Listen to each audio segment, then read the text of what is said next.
Hi everyone and welcome to Book Boop. My name is Rachel and today I have some more recent reads for you. So I'm going to talk about 5 different books that I have read recently and tell you what I thought about them. I have my trusty notebook here with all my notes in it to help jog my memory of my thoughts in the book. So if I'm looking away from the camera and reading something, that's what it is. I'm also going to hold up books for you or pictures of books for you if I don't happen to have them on hand. But let's go ahead and jump in. So this is one I had never really heard of before. I don't know anybody else that has read it, but I really enjoyed it a lot. It's a very interesting and honestly heavy-hitting middle grade, and that is The Middler by Kristy Applebaum. First of all, this cover is what drew me in when I first saw this book. It's so gorgeous, and it's a really unique story. It is a dystopian style story, and we are following this very small town that has this wall kind of built around it. I think it's just a hedge wall, but you're not supposed to go outside of the boundary because the people that are outside of this boundary are supposed to be really dangerous, and they're told that they're like dangerous, evil people, and that the only safety you have is being inside. And the kids are in the schools and everything are kind of brainwashed to think this constantly. And also there's sort of this hierarchy of importance with sort of the age range of kids. So if you were the eldest in a family, then you are kind of upheld as the most important child. The reason being is when you turn 14, the eldest then leaves their town and goes to army camp where they are to fight this battle or something. It's never really entirely clear what the war is about, but it's a war that's further away, and basically the eldest are kind of sacrifices for this war. If you are a middler, which is a middle child, you're definitely seen as not very important, and if you're the youngest, you're not really seen as important either. The eldest are kind of like upheld and can kind of get away with anything because they are basically being sacrificed to go fight in this ongoing war. So it sounds like a really fascinating book, and my goodness, it was so interesting and one that has really stuck with me. So it's a heavy-hitting dystopian middle grade. The first half felt closer to a middle grade feel, but then the second half escalated quickly. It got dark. It got so dark in the second half, and I was shocked but amazed. I really loved the direction it took and how it just really dug into the dystopian vibe of it. It dug into this small town and the fact that there are some shady things going on underneath, and all these people are being brainwashed in some sort of way, and it's just so fascinating, kind of honestly like character study and just kind of like what people would be like in this type of situation. It was really fascinating. It was a very fast read. It felt very immersive, and it's the kind of book that I keep thinking about. I gave it 4 out of 5 stars. I really enjoyed it a lot. Again, it's a really short, quick read. I highly recommend it, and it's one that makes me think and sticks with me, and it was just really good. So this was a really fantastic, honestly kind of cover by one that I'd never heard of before, and I'm really glad I picked it up.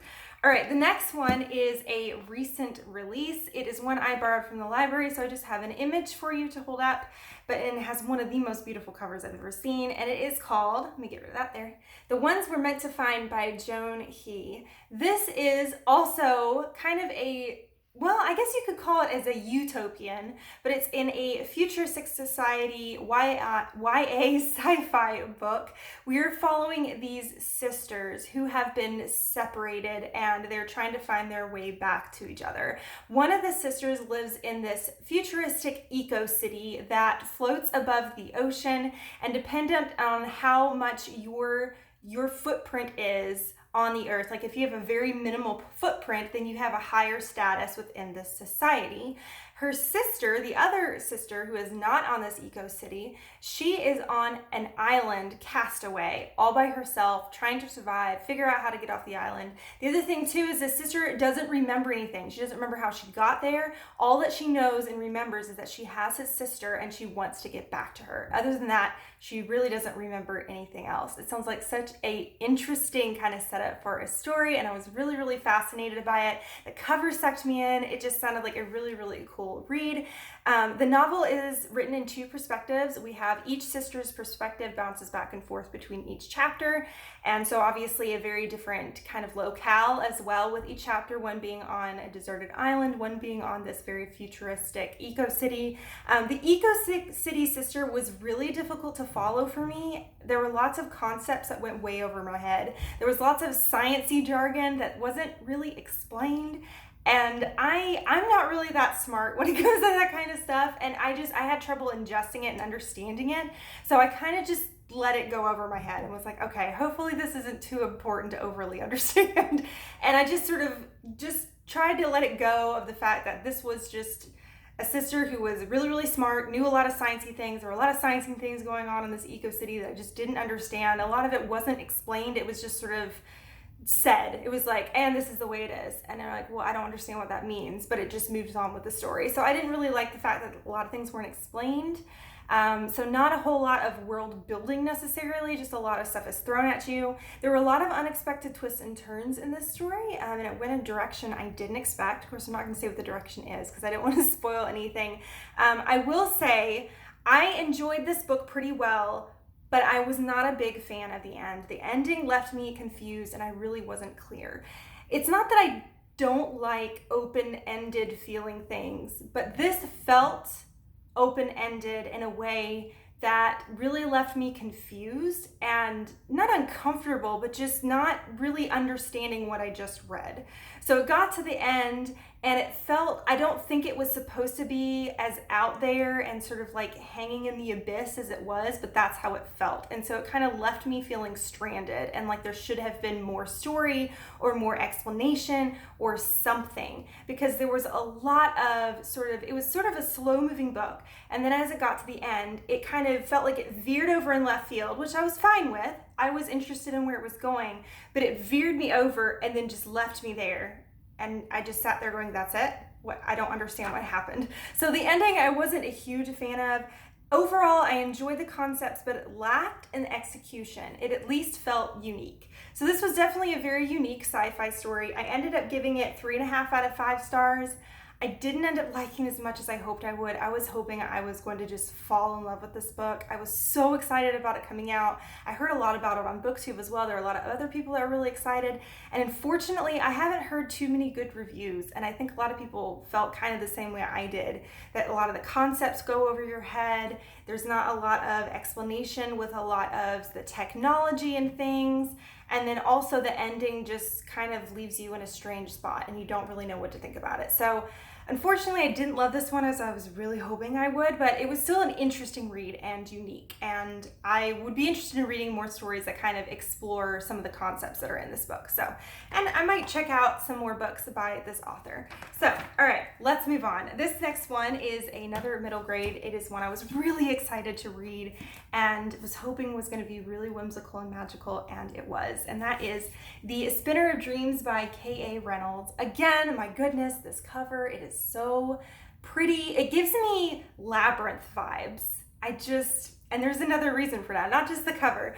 In this story, we are following this girl that ever since birth, she has been cursed. She's been cursed with this hand that is much larger than her other one. And this particular hand has the ability to do magic.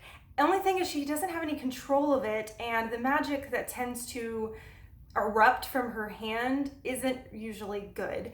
So a lot of times she accidentally does things that she doesn't mean to do. She has a lot of anxiety and depression because of this, because her whole entire community in this town that she lives in just absolutely despises her.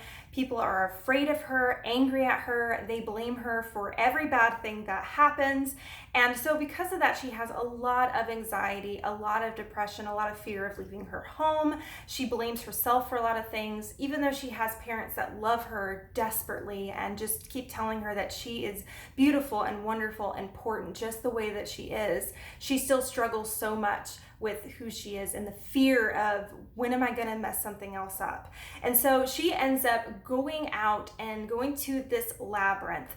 And if she is able to escape through, if she's able to travel through the labyrinth and get to the center, then she will be allowed to enter the city of dreams. And in the city of dreams, you can have any dream you want come true. And she wants this curse lifted. And so she runs away from home and goes through this labyrinth. So first of all, I was really, really excited about this because it does remind me, the kind of feel of it reminded me of the movie Labyrinth, and I really love that movie and I was really excited about it. I also read another book by K.A. Reynolds that I really, really loved, and it was so whimsical and beautiful, and I really enjoyed it. So I was excited to see this concept and what this writer was going to do with it, and I wasn't disappointed. It was really, really cool story. It's an own voices novel, so this is a character, again, who struggles with so many mental issues of just the struggle of anxiety and depression and all these things. And this is an own voices novel. This is K.A. Reynolds is someone that also really, really struggles with these things, and it's really heartwarming to be able to read this in a way that's described so well. I myself also struggle with anxiety and depression, and I know it's one of the highest difficulties mentally that most people in the world deal with, unfortunately. And it was really wonderful to read a character that struggled with it and overcame it, but not in a way where poof, it's gone, but just pushing through. And I loved seeing that with this character. There's a strong emphasis on pursuing your dreams despite internal or external hurdles. Very whimsical with slight Labyrinth vibes, like I said. I love the protagonist in her journey of discovering her true potential. I will say that this book did feel a little bit long and repetitive at times. This book is rather chunky, I feel like, for a middle grade, and it did get a little bit repetitive to me, and there were some points where it's like, okay, can we move along a little bit more? And a lot of it was just our character was really struggling with a lot of the same thoughts and concepts of like, I'm a screw up, I'm a mess up, I can't do this, I'm not good enough, I'm not smart enough, I'm not strong enough to get to this labyrinth. And there were a lot of repeating thoughts of that, which I know is realistic. I mean, a lot of times when we have anxiety, that is one of the issues with it, is repeating thoughts and negative thoughts in your mind. And so it's very accurate in that way, but I will say that it does tend to drag on a little bit, but I highly recommend it. I thought it was beautiful, whimsical.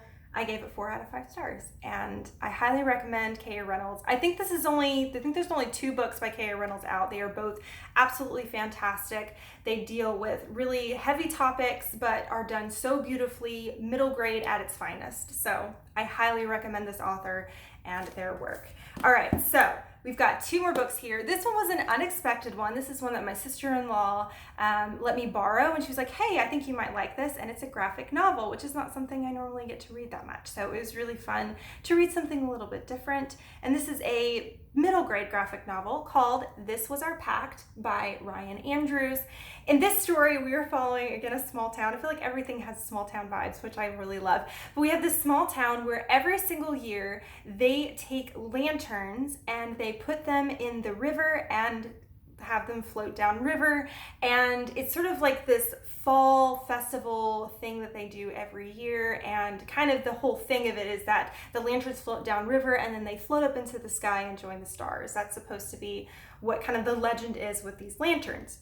Now we have these kids who all decide that they are going to follow the river with their bikes. They're going to ride down and they're going to follow it, and they want to see what happens with the lanterns. And it was a very whimsical story. The artwork was beautiful. I loved the use of color in this. This takes place all during one night, and it's all at dark, and so there's lots of these hues, beautiful blues and purples, and it's just a very blue-hued storyline and blue-hued artwork, and it's gorgeous. So I will say the artwork was really, really pretty. All the color scheme and everything. I loved the 2-page art spreads. There were some spreads where both pages were just this one big picture, and they were beautiful. They were so pretty to look at, and I loved seeing those. It has kind of a cute, strange quest to it. That's kind of the whole book, is this quest of finding out what happens with these lanterns. It's a nice longer length. It's a pretty chunky book. It reads very quickly, as most graphic novels do, but it's really chunky, so it takes a little bit to get through it, which was really nice, so it wasn't done like too quickly. I ended up giving this 3 out of 5. There was some part of the story that I felt like dragged on a little bit, or some part of it that was a little bit, I hate to say it, a little too whimsical for me.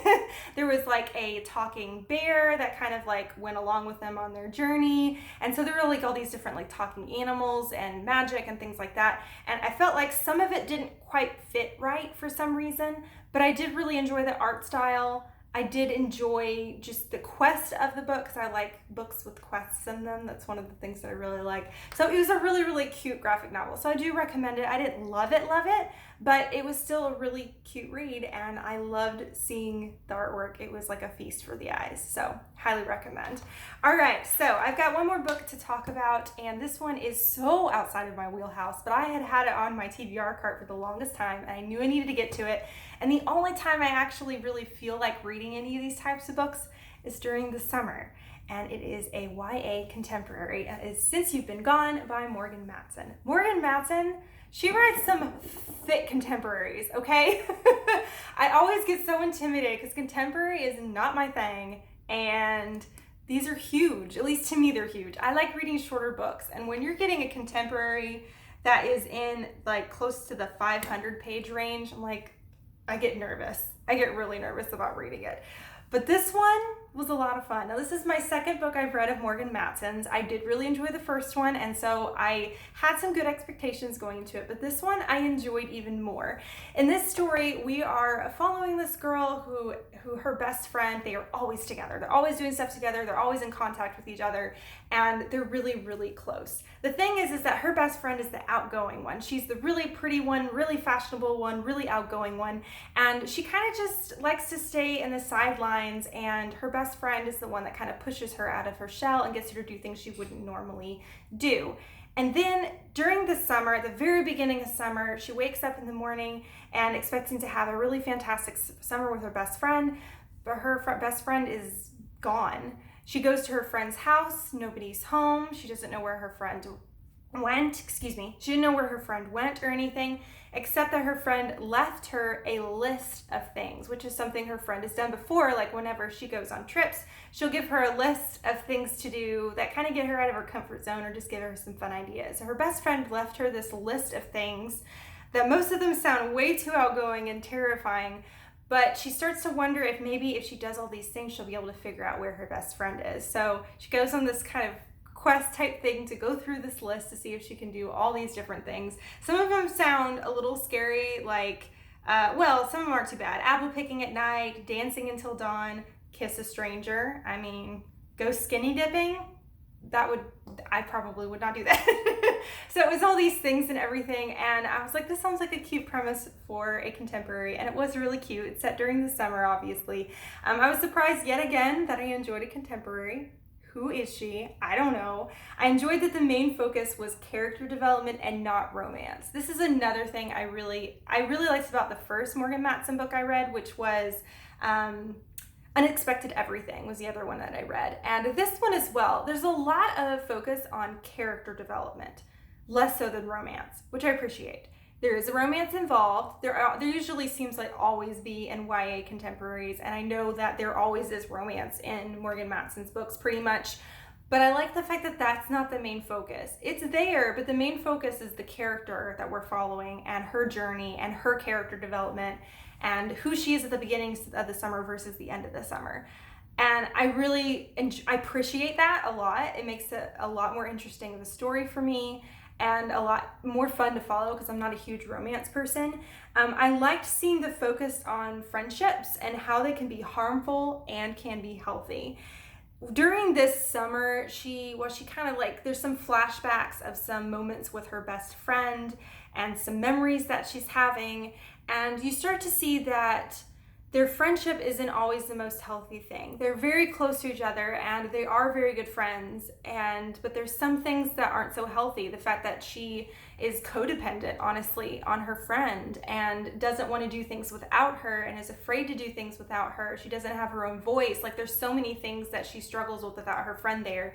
And it's her realizing kind of what sort of things her friend was doing that she just let her friend do that really weren't that healthy.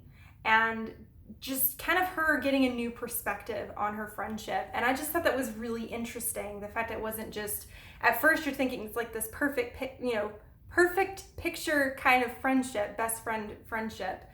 And then over time you realize maybe their friendship really isn't that healthy. Not saying that it's a friendship that needs to be walked away from, but the fact that maybe she shouldn't be so codependent on another person and needs to learn how to be her and be herself. And it was just such a really interesting character development. My only gripe, which was my gripe with the other one, is that it felt too long.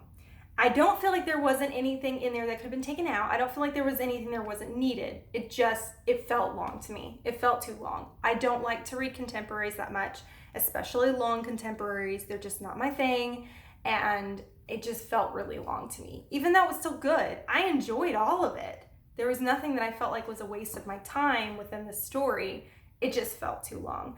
It does make me more open to reading contemporary. I will say that. I may try some more Morgan Matson. I may be more open to reading some more contemporary, whether it's YA or middle grade or adult.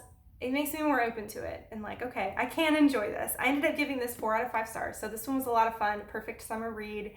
Yeah, it was just great for the summer. So that one was fantastic as well.